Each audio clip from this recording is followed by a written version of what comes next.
Level playing field, একটি অবাধ নির্বাচনের জন্য ঐক্যমত্য কমিশনে আলোচনার টেবিলে আলোচনা চলছে, অথচ আপনারা কেন রাজপথের আন্দোলনের কর্মসূচি পালন করছেন? এই জন্য আমরা করছি, কোন কোন দলের পক্ষ থেকে জনগণের অধিকাংশ অংশের যৌক্তিক দাবিকে তুচ্ছ-তাচ্ছিল্য করা হচ্ছে। বলা হচ্ছে পিআর পদ্ধতি জনগণ বোঝে না, পিআর পদ্ধতি খায় না, গায়ে লাগায়। এখন জনগণ পিআর পদ্ধতির পক্ষে ঐক্যবদ্ধ হচ্ছে।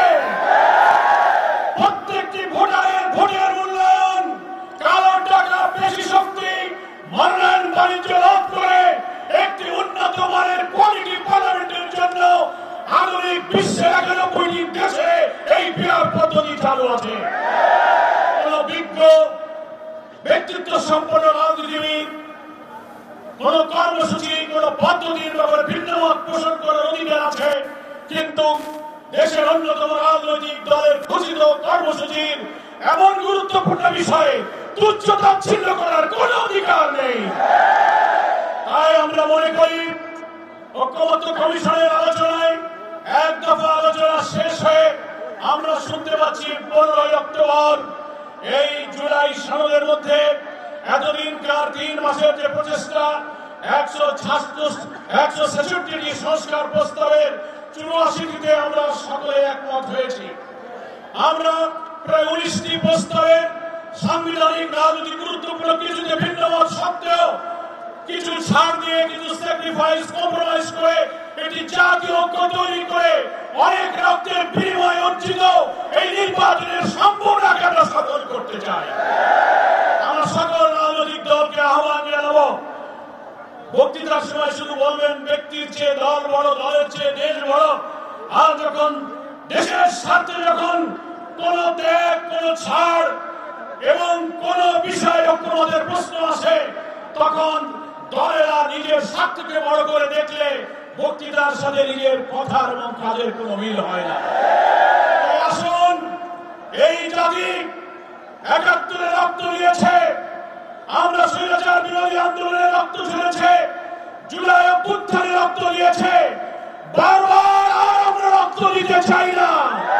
আমাদের সন্তান তরুণ সমাজ প্রায় ১৪০০ ছাত্রের জীবন দিয়ে ৩০,০০০ মানুষ আহত হয়ে আমাদেরকে যে ঋণের দায়ে আবদ্ধ করেছে, নতুন বাংলাদেশ একটি অবাধ নির্বাচনের মাধ্যমে মানবিক বাংলাদেশ তৈরি করে তাদের স্বপ্ন আমাদের পূরণ করতে হবে।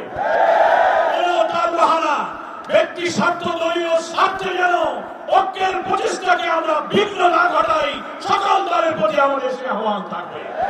আমরা এখনো দেখতে পাচ্ছি নির্বাচনের আগে লেভেল প্লেইং ফিল্ড কোথাও মানা হচ্ছে না।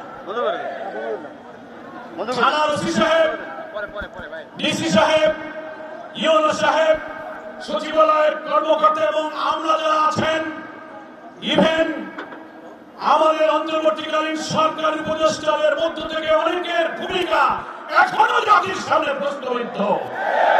কোন বিশেষ দলের প্রতি দুর্বল হয়ে কারো চাপে মাথা নত করে প্রশাসনে কোন দলের পছন্দের লোককে বেছে বেছে পদায়ন করে নির্বাচনকে প্রভাবিত করার অপচেষ্টা অব্যাহত আছে। এগুলো বন্ধ করে নির্বাচনের মাঠকে সমান সমতল করতে হবে। প্রত্যেকটি ছোট বড় দল যেন নির্বাচনের সমান রাজনৈতিক, সাংবিধানিক, নির্বাচন কমিশন প্রদত্ত সকল সুযোগ যেন অবাধে সমানভাবে ভোগ করতে পারে। পিআর পদ্ধতি, এই পদ্ধতি নতুন হতে পারে, সারা পৃথিবীতে পদ্ধতি জনপ্রিয়। বাংলাদেশে এই পদ্ধতির ব্যাপারে অনেক গোল টেবিল, সেমিনার, আলোচনা, বুকলেট, বিবৃতি, আর্টিকেল, পোস্ট, সমস্ত এডিটোরিয়ালের মধ্য দিয়ে এই পদ্ধতির সুফল তুলে ধরার চেষ্টা করা হচ্ছে। আমরা সরকারের কাছে, ঐক্যমত্য কমিশনের কাছে বলবো, জুলাই সনদ স্বাক্ষরের সময়ের আগে আপনারা পিআর পদ্ধতির ব্যাপারে একমত হয়ে জাতির আকাঙ্ক্ষাকে আপনারা বাস্তবায়ন করুন। আমরা দাবি করব, ফ্যাসিস্টের দোসর জাতীয় পার্টি সহ 14 দল মেনন ইনুরা 17টা বছর শেখ হাসিনাকে পাহারা দিয়ে রেখেছিল। তারা যদি পাহারা না দিতে তারা টিকতে পারত না, সাজানো বানানো নির্বাচন তারা করতে পারত না।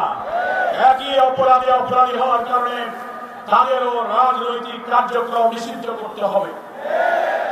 ভিন্ন অপরাধীদের জন্য যে মানবতা বিরোধী ট্রাইব্যুনাল গঠিত হয়েছে, আমরা দেখতে পাচ্ছি ট্রাইব্যুনালের কাজের অগ্রগতি ধীরে ধীরে এগিয়ে যাচ্ছে। নির্বাচন যদি ফেব্রুয়ারিতে হয়, অন্তত বড় বড় অপরাধীদের বিচার যেন নির্বাচনের আগে দৃশ্যমান হয়, সেটা নিশ্চিত করতে হবে। তা না হলে কোন কালো হাতের হস্তক্ষেপে যদি এইসব খুনিরা বেঁচে যায়, নির্বাচন নিরপেক্ষ হবে না। বাংলাদেশের উপরে আধিপত্যবাদীদের এবং দিল্লির আধিপত্যবাদের সেবন আশায় আমাদেরকে হয়তো বসবাস করতে হতে পারে। সেই কারণে আমরা লেভেল প্লেইং ফিল্ড, পিআর পদ্ধতি, আমাদের অপরাধীদের বিচার নিশ্চিত করে আগামী জাতীয় নির্বাচনকে সুন্দর, স্বচ্ছ, নিরপেক্ষ গ্রহণ করার জন্য আমরা অনুরোধ জানাচ্ছি। এখনো প্রধান উপদেষ্টা আন্তরিকতা প্রচেষ্টার প্রতি আস্থা রেখে আমরা বলতে চাই, একদিকে আপনি যেমন সরকারের প্রধান, অন্যদিকে আপনি জাতীয় ঐক্যমত্য কমিশনেরও প্রধান।